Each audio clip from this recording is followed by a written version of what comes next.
Welcome to citizens pulse. నేను మీ రాజేష్.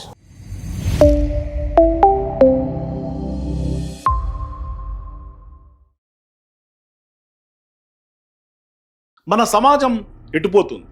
న్యాయం జరగాల్సిన చోటే అన్యాయం ఎందుకు జరుగుతోంది? న్యాయ వ్యవస్థలోని వారికి వ్యతిరేకంగా ఫిర్యాదులు ఎందుకు వచ్చాయి?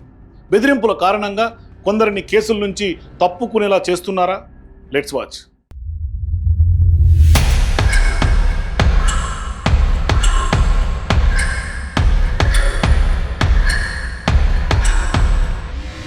లోక్సభలో గత శుక్రవారం కేంద్ర ప్రభుత్వం చేసిన ప్రకటన ఆందోళనను కలిగిస్తోంది. గత 10 ఏళ్లలో సిజేఐకి ఏకంగా 8,630 ఫిర్యాదులు అందాయని కేంద్ర న్యాయశాఖ మంత్రి అర్జున్ రామ్ మేఘ్వాల్ ప్రకటించారు. సుప్రీంకోర్టు, హైకోర్టు సిట్టింగ్ న్యాయవాదులపై 2024లో అత్యధికంగా 1,170 ఫిర్యాదులు, 2025లో 1,102 ఫిర్యాదులు అందాయని అధికారిక ప్రకటనలో తెలిపారు. గతంలో తెలంగాణలో కూడా కొందరు న్యాయమూర్తులపై ఫిర్యాదులు నమోదయ్యాయి. అవి కూడా వివిధ రకాల కేసుల్లో. అయితే ఇక్కడ జరిగినటువంటి ఘటన విచిత్రంగా ఉంటుంది. జ్యుడిషియల్ మెంబర్ అయిన శరత్ కుమార్ శర్మ ఒక హైకోర్టు చీఫ్ జస్టిస్తో తనకు అనుకూలంగా తీర్పు ఇవ్వాల్సిందిగా ఒత్తిడి చేశారని, దీంతో తాను ఈ కేసు తీర్పు ఇవ్వలేకపోతున్నానని ఆగస్టు 13, 2025న ఓపెన్ కోర్టులో తన మొబైల్కి వచ్చినటువంటి స్క్రీన్ షాట్స్ చూపించి కేసు నుంచి తప్పుకున్నారు. ఆయన అలా తప్పుకోవడానికి కారణం ఏంటి? అసలు ఆ కేసు ఏంటి? ఇదే విషయంపై కేటీఆర్ మరింత క్లారిటీ ఇచ్చారు తాజాగా. కేఎల్ఎస్ఆర్ అనే ఒక కంపెనీ, ఇన్ఫ్రాస్ట్రక్చర్ కంపెనీ, ముఖ్యమంత్రి గారి బినామీ కంపెనీ. శరత్ కుమార్ శర్మపై ఒత్తిడి ఎవరు తెచ్చారు? ఎందుకు తెచ్చారు?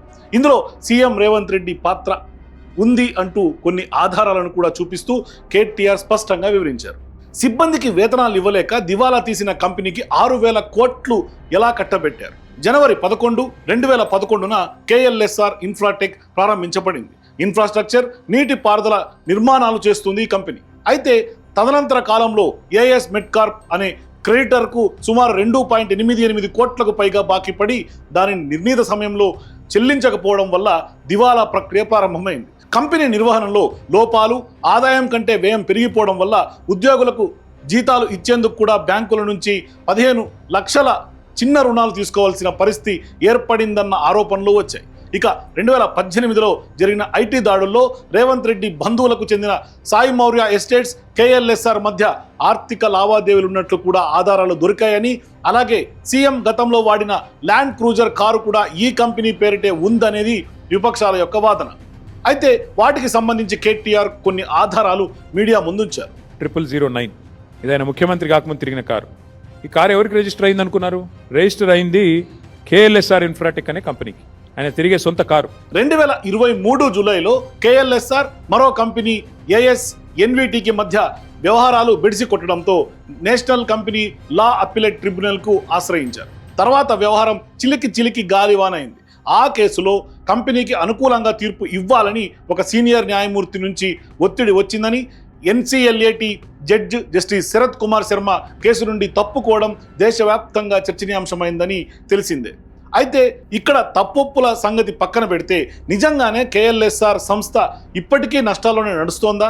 అలా అయితే 6,000 కోట్ల ప్రాజెక్ట్ పనులు ఎలా వచ్చాయి? నష్టం వాటిల్తుందని తెలిస్తే ఏ సంస్థ అయినా ముందుకొచ్చి పెట్టుబడులు పెడుతుందా?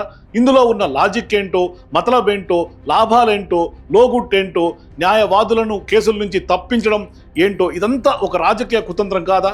అయితే నిజానిజాలు ఎలా ఉన్నా న్యాయ వ్యవస్థ అంటే ప్రజలకు ఒక భరోసా. న్యాయస్థానాల్లో అల్టిమేట్గా న్యాయమే గెలవాలి. అవునా కాదా? మీరే చెప్పండి మీ అభిప్రాయం రూపంలో.